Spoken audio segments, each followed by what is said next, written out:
The National Football League has reached its conclusion in terms of the regular season. Now we build to the crescendo that is the Super Bowl. A lot to cover from Week 18. Although, just a quick thought on it, kind of sucked. I'll be honest. Like, you watch the Red Zone, as I tend to, and I understand they can't just be like, hey, a lot of these games don't mean shit, because it's the NFL, and like it's part of their thing, right? But there was a lot of focus on games that really didn't matter, and I understand, like, my personal team, the Raiders. I've had one playoff race in the last 20 years in red zone times.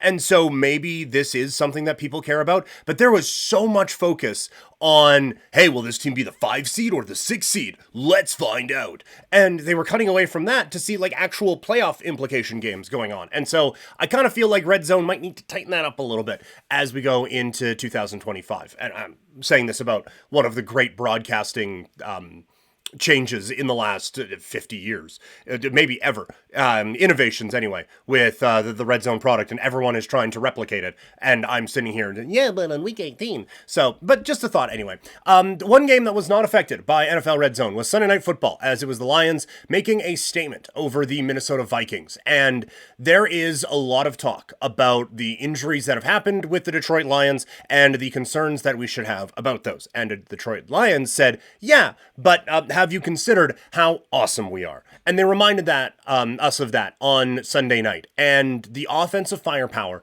that this team has kind of feels like they can outscore a lot of problems that they may have on the defensive side of the football. That is how they got to the NFC Championship game a season ago. Now, they had Aiden Hutchinson that time. They don't this time. But Jahmyr Gibbs is pretty sweet here in year 2. And this offense is just, it is so dynamic. So I still have a bit of a concern if you're going up against a Philadelphia or a Green Bay or someone like that. But I think we saw against Minnesota, this defense can get the stops that they need to be able to get off the football field and give their offense a chance to pick up a victory. So I still think they have to be the favorites in the NFC. They're at home where they're damn near unbeatable. This was a reminder that sometimes we try to look for some of the flaws in the favorites and try to see, like, why should we pick against you?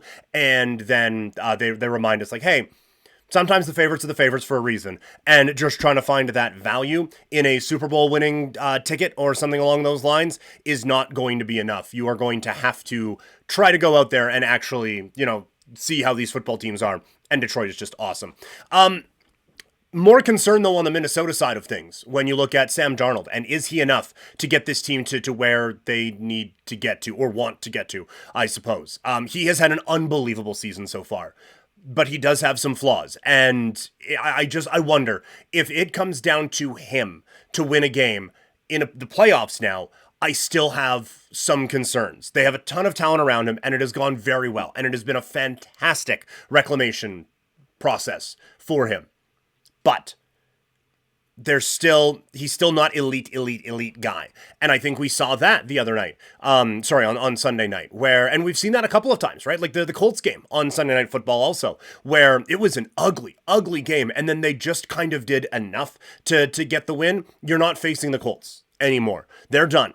That Pat McAfee is ripping them apart on his television show. They're not playing anymore. You now have to face the best of the best. Maybe not in this round, but certainly the next one. And that is going to be a very big concern, I think, for this football team. Is this guy good enough to make those big plays when it absolutely 100% counts here at the end of these games?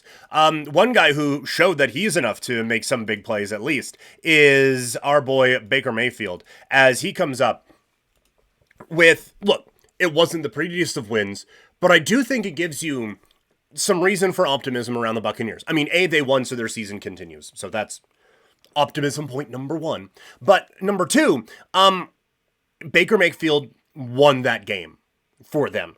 And I think at this point, any concerns about Baker are kind of gone. He is a good quarterback and can flash great at times. Can also flash a little, but when it falls in, he averages out at good, basically, is what I'm trying to get at. And he was making big time throws in that game and big time plays in that game. And then on the receiving end of a lot of them was Jalen McMillan. And he was the one who was making the big plays and the big catches to help this team win that game against the New Orleans Saints. And I think that's a real interesting step for them. With no Godwin, Mike Evans, it was kind of him and the Blowfish, right? But you now have McMillan emerging as what appears to be maybe even a legitimate option in this offense. You have Bucky Irving, who's a good running back, Rachaad White, who can get the job done as well, and Mike Evans, who you kind of had to shoehorn 1,000 yards in there, but got to 1,000 yards and helped that team seal away that game. This is a very good offensive team. It's going to be a fun matchup against Washington coming up on Sunday night. There isn't going to be a lick of defense played, but it's going to be a really, really fun matchup. And I think that this Tampa Bay offense is showing that they are maybe a little bit more complete than maybe we thought they were. And it's not just, well, the NFC South team and they get to go into the playoffs and have a loss and that'll be that. There's, I think, a little bit more to this team going into this postseason round. On the opposite end of that outcome, the Atlanta Falcons, they get what they deserve. That defense couldn't make a stop when they absolutely needed to. They made some moves to improve the defense right before the season started, but at the most critical time to not be able to stop Carolina. And Bryce Young, we'll talk about him in a second. Bryce Young is getting it together and figuring it out, but he is not put up 44 points on you figuring it out. He is, oh, well, yeah, it was a pretty good game. They got 24, but he isn't, sweet Jesus, we can't stop this guy.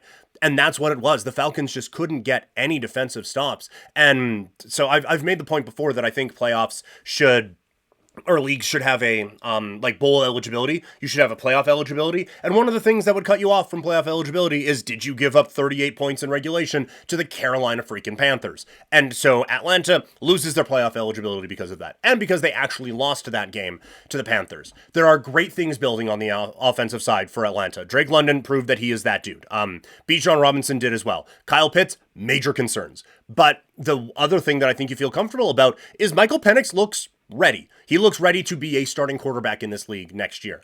Leads to some awkwardness with Kirk Cousins and maybe a bit of a chunk of change that they're not going to have available in the old salary cap world. But there's at least good news that they have the offense to put something together. So now you really just need to focus on the defense and maybe shore up an offensive line spot. But I think the defense needs to be the focus for the Falcons going into the draft and going into free agency. Not going to talk all NFC South teams, but at least 75% of them, as the Carolina Panthers have a feel-good end to the year. For me personally, I mentioned before, Raider fan. So all these 4-win teams that bumped up to 5 wins made the Raiders' inexplicable 2-game winning streak at the end of the season actually feel okay because they were able to get lapped by a couple of those squads. But for the Panthers, that this was good. That the one thing you needed to know coming out of this season for the Carolina Panthers is, what do you have in Bryce Young? And you have at least established that you have a starting quarterback in Bryce Young. Do you have a franchise quarterback? That's for next year to prove. Elite, whatever, star, who knows? But you know at least you have your starting quarterback. They've taken a couple swings and big misses in the draft when it comes to wide receivers. They still need to get something a little bit more than Adam Thielen around him. And that defense is just atrocious. So they need to get that figured out. But the most important spot, they got that one absolutely locked in. Moving into the AFC, the Denver Broncos get in, and this was the most likely scenario coming out of this, was that they were going to have a couple of banana peel moments, but then be able to beat this Kansas City Chiefs team who had nothing to play for. And look, the Broncos put on an absolute show in this game, and I am hoping, and I guess I could be checking some of these lines here right now, but looking at what they have been able to do in the last little bit, they are, I think, getting a couple of people a little excited. And looking at it right now, okay, people aren't really buying into it. It's Broncos plus 8.5 is that line at this moment. But you know what? I don't hate Buffalo in that spot. Here's the thing about Denver. You get a couple people saying that they are the team you don't want to face in the playoffs team, and they haven't beat anybody. And maybe this is me holding on to my last shred of Broncos haterade that I had at the beginning of the season. But, yeah, woof. 4 wins against the NFC South. who, as we discussed, not great. They beat the Raiders twice, who, as everyone discusses, not great. The Jets, blah. The Browns, nah. The Colts, nope. And they beat the Chiefs B team. So, like, literally nobody. The only playoff teams they beat were the Tampa Bay Buccaneers, who are getting in kind of by default. And the Kansas City Chiefs, who you played exactly none of their good players yesterday. So I don't think that the Broncos are going to be that team that, oh my God, how did they do this? That this is going to be a learning experience for Bo Nix, and I think that's where it is going to end on Saturday afternoon. The team that didn't make it in all of this, that played on Sunday, the Miami Dolphins, they have a bit of a headache to deal with as Tyreek Hill pulled himself from the game, which I think is complete bullshit. Everyone lost it on that dude from the 49ers a couple of weeks ago for pulling himself. Since then, we had Aaron Rodgers say that he got himself out of the game, and Tyreek Hill, who gave the little deuces sign to his teammates, although I think it was the deuces sign, but you minus one of the fingers, if you catch my drift. Just atrocious. I don't know what goes through their minds, and I don't know why we aren't piling on these guys. And maybe I'm just missing it. I tend to not consume as much Aaron Rodgers and Tyreek Hill media for reasons that should be obvious. But I feel like these guys really deserve a bit of a, like, what the hell is going on media cycle with them. It also puts the Dolphins in a really tough spot because they have a ton of talent on the offensive side of things. But I think we saw this year that the margin for error with that team is minimal. Tyreek Hill really does open things up for this offense. And if he isn't there, then I don't know, like, is Jalen Waddle enough to be that guy? We will see. A lot of people think he is. So maybe it is just get rid of a headache and just move on. Maybe get a little bit of a salary cap savings and be able to make a couple moves. I still think Mike McDaniels is a pretty good offensive coordinator.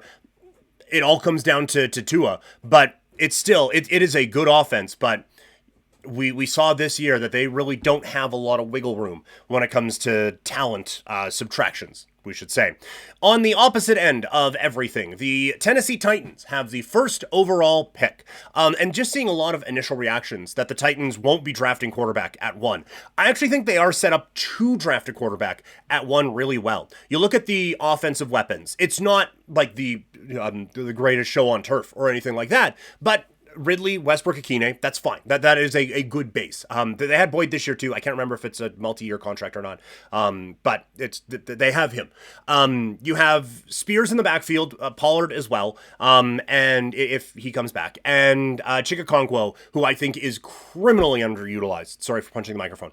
Criminally underutilized as an offensive weapon at the tight end spot. They have used first-round picks in back-to-back years on offensive tackles. They signed a ton of veterans on the defensive side of the football. And so if some of them stick around, there's actually a pretty good foundation to bring in a Cam Ward or probably more likely a Shedeur Sanders and let them roll that way. And because I think a lot of times, like, you look at the teams, and we've talked about it all season long. Sorry. You look at the teams, and we've talked about it all season long. The Giants, they have Malik Neighbors and nothing else. The Raiders, they have Brock Bowers, Jacoby Myers and nothing else. The Patriots, they bring in Drake May, nothing around this kid. That's not this situation. This is actually not it's not the perfect one to walk into, but in terms of teams who would be drafting number 1 overall, it's not a bad situation to be walking into. So I think that it would be a mistake for some of the teams who were battling for that spot to draft a quarterback number 1, as we talked about on our quarterback episode a bit ago. Shedeur Sanders was the 9th ranked player on the ESPN big board going into bowl season. And so, like, yeah, if you are looking to turn your franchise around and you are taking the number 1 overall pick and using it on the 9th best player in the draft, that can set you back a little bit. For those watching in the live chat, I just shared the link to the quarterback needs video that we did a little bit ago. If you put not a bad quarterback, but if you put the 9th best player in the draft on a team that doesn't have much of a foundation built, they're going to suffer. That's what we have seen throughout this league for a long time now, and that's why offenses are down. But I think the Titans are set up in a pretty good way to make that case. Again, you can certainly make the argument that Quarterbacks shouldn't be taken first overall this year, but I do think that the Titans will be fine if they do go that way. They take away the spot from the New England Patriots, who lose the first overall pick because they win that game. They didn't need the first overall pick. They fall to, what was it, 4, I think? They'll be fine there, but you're not going to get that Bears-esque haul that could have been huge for them because they do have some spots that they need to fill in on this team. They're going to get a solid player, but I don't think you're going to get that franchise-altering move that they could have had if they ended up with that first pick. But this isn't what was it, the Jets a few years ago, losing that game and losing out, or winning that game and losing out on Trevor Lawrence. I don't think that's what this is this year. It takes away their opportunity to get a little bit creative in the trade market and really make some big moves when it comes to that. The Patriots do, though, make another move in firing Gerard Mayo. I understand one and done for a coach feels like a rushed move, and I think what Gronk said has some weight. We do tend to rush in the NFL. We throw a first-year coach in, and if they're not awesome right away, then it's okay, on to the next thing. And we do that in the NFL with basically everything these days. But I do think that this is a bit of a different situation. The other part of it that I think kind of weighs in the Mayo favor is it's a bad roster. It is a really, really, really bad roster. But the one thing this team was supposed to be able to do this year was defend, and they couldn't. And nothing got better throughout the season, and they had some problems all year long. And then the other part of it too is that there was some obvious decision-making problems that were just, they are things that you should, like decision-making as a head coach, first-year head coach, first-time head coach. There are going to be some decisions that you get wrong, but they were consistently wrong. And they were wrong in a way that they shouldn't even be wrong for a first-year coach. If you've played Madden for an hour, then you know some of the coaching decisions that they made were just the wrong ones. And so I think that he just clearly wasn't ready for this opportunity. And it sucks because it didn't go well. And I don't necessarily see a clear path to him getting another opportunity like this. It could be a Raheem Morris type of a thing where he has to go out and grind as a coordinator for a while still before he gets his second opportunity to be a head coach. But for the Patriots, they have the quarterback. I think that's pretty well settled at this point. They have a top 5 pick and they have over $100 million in cap space next year. I don't think with all of that, you can afford to have a coach growing into things. I think you need to have an established guy. The Vrabel pick just makes way too much sense. It made too much sense the first time, and it makes way too much sense now. I think that's the way to go. But I think for the Patriots, obviously a dynastic run and an incredible time for a very, very long time for the Patriots. But now in this kind of a turnaround, this is a really massive year for this team to get things figured out. The other coaching firing that we had come down today so far, anyway, is in Jacksonville, where the Jags have fired Doug Peterson. And I think this was the right move. The team got significantly worse in a division that was right there for the taking for them this year. The Titans finished in last place. The Colts struggled all season long. And the Texans felt very vulnerable as they underperformed all season long. It is a gigantic missed opportunity that the Jags season ended yesterday. And you can say, well, injuries, Trevor Lawrence got hurt, but he was very ineffective when he wasn't hurt. And that is that is specifically Doug Peterson's thing, right? He is supposed to be this offensive guru who can help get things going. And now this is 2 spots where things have gotten worse year after year after year. And they cannot afford in Jacksonville to have Trevor Lawrence be Carson Wentz. That can't happen for them. They need to have Trevor Lawrence be that guy next season. They need a better roster around him. And the GM not getting fired today is a little bit surprising. But they need to hit a home run with this next coach and get this thing figured out, because it is trending in a direction that no one really thought it would, with Trevor Lawrence as the head coach, or as the quarterback for the Jacksonville Jaguars. Head coaching change that wasn't made happened out in New York, as the Giants are keeping Brian Daboll and Joe Schoen out there. I think this is the right move. I think Daboll is a very good offensive head coach. I think that he is a very, very talented play caller, and I think he got the most out of this offense quite a bit. I think that with now them having the third overall pick, there is at least a chance. We'll see what Cleveland does it too. But there's at least a chance that you give Daboll an actual quarterback to work with that isn't Daniel Jones or Drew Lock. And so I think you kind of owe it to him to see what, and you owe it to your organization, because I think he can be a really good coach. He got this team to the playoffs a couple of years ago. I think they made the right call in sticking with Daboll. And I think there's going to be a lot of people criticizing Joe Sheehan for, Saquon Barkley leaving and having a near historic season. But that was kind of the right move for the Giants to make if they're going in a rebuilding direction. That's just not a contract you can sign, hilarious as it is that it went off and exploded in their faces.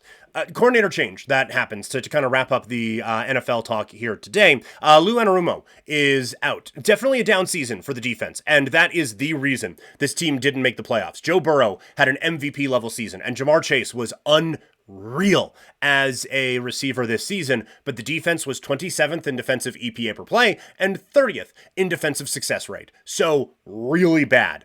And that cost this team the playoffs.